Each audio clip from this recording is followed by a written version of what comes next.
After 4 episodes of juggling science experiments and mob connections, the spectacular Spider-Man shifts gears. Literally, Episode 5, Competition, throws Peter into 2 kinds of battles.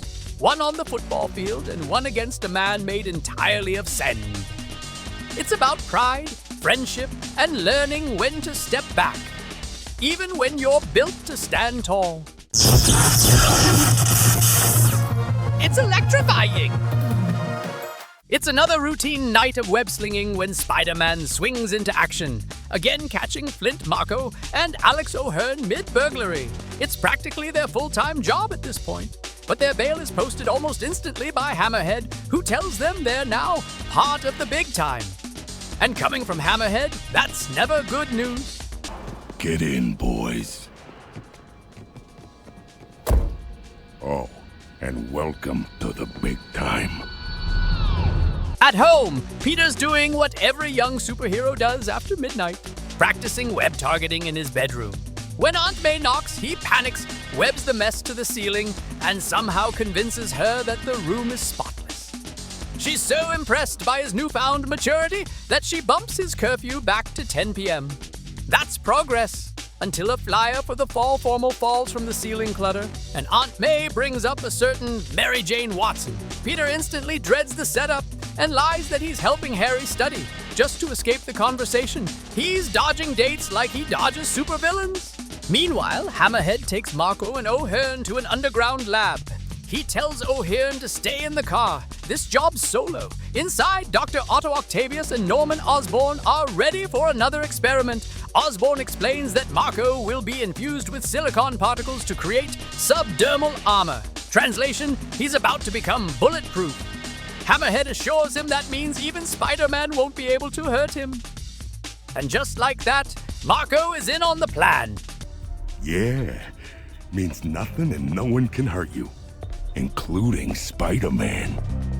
At Midtown High, Peter finds himself sitting awkwardly between Gwen and Harry. Things are still tense, but Harry finally says he's over Peter ditching him. Then, an announcement over the PA. Football tryouts start today. Hey, that rhymed. Harry decides to try out and invites Peter to join him. Peter says no, until he overhears Flash and Kong planning to take cheap shots at Harry. And that's all it takes. If there's one thing Peter can't stand, it's bullies. Surprisingly, Peter and Harry both do great at tryouts. Flash and Kong keep trying to sabotage them, but Coach Smith isn't buying it. When Kong trips Harry, his girlfriend Glory Grant gives him a death stare and threatens to dump him if he doesn't stop. Even in Spectacular Spider-Man, karma moves fast. Meanwhile, back in the lab, Dr. Octavius is panicking. He warns Osborn the experiment isn't stable, but Norman shuts him down immediately. The machine overloads, and Flint Marko dissolves into a pile of sand. Octavius freaks out. Osborn just smirks and says, "We'll sweep up and try again." And then the sand starts moving.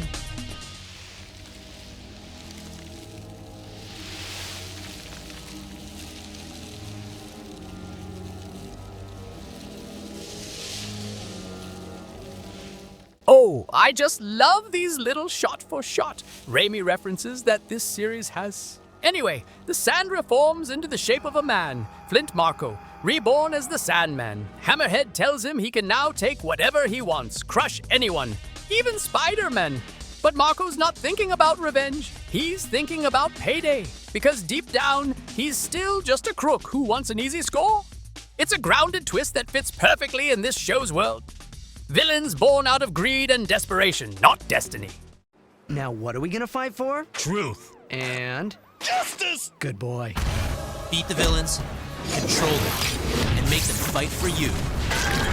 Spider-Man, friend or foe, you won't believe who's on your side. Rated everyone 10 and up.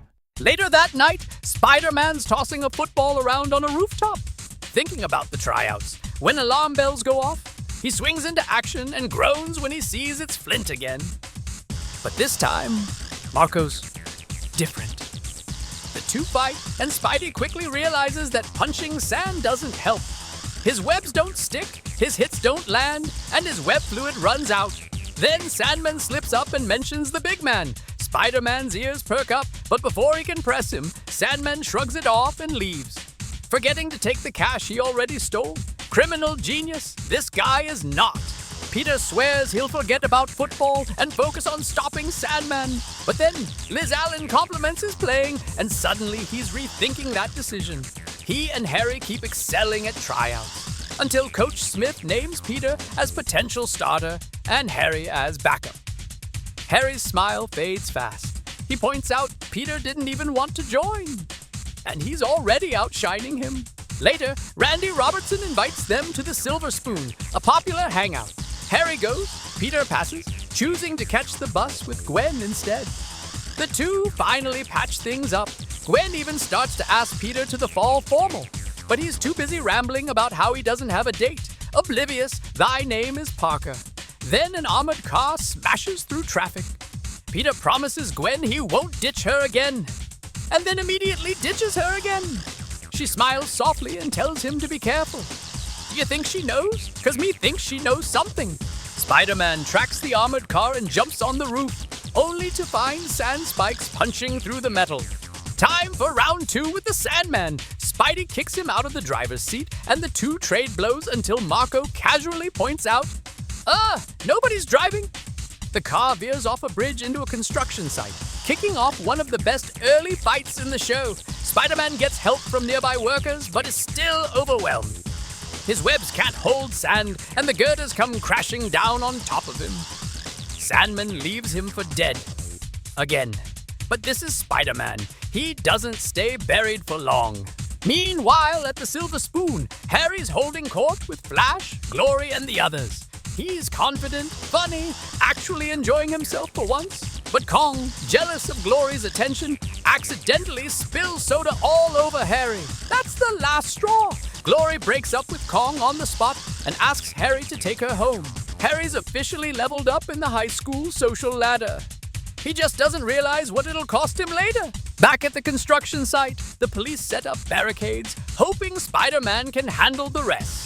Spidey claws his way out from the rubble, exhausted and bruised, but still alive. Sandman's waiting for him. He claims he didn't even want to fight, that Spider-Man just couldn't leave him alone. But Peter's had enough. He webs Sandman's face, yanks the girders loose, and spots a cement mixer nearby. He lures Sandman underneath, then blasts it open, coating him in quick-drying concrete.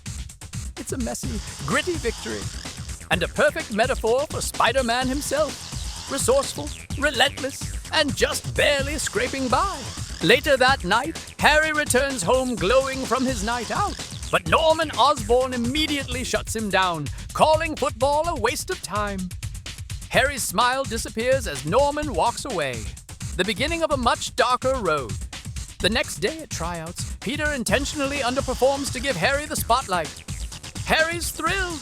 Gwen rewards Peter with ice cream, and for once, everything feels okay. It's a rare win for Peter Parker, and a reminder that sometimes real strength isn't about winning.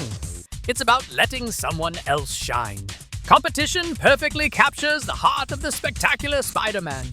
Every victory comes with a cost, and every fight, whether on the field or in the streets, teaches Peter something new. It's a story about jealousy, friendship, and doing the right thing even when nobody's watching. And with Sandman's debut and Harry's slow drift toward darkness, it proves that this show isn't afraid to mix teenage drama with superhero tragedy. Because in the end, that's what makes Spider-Man truly spectacular.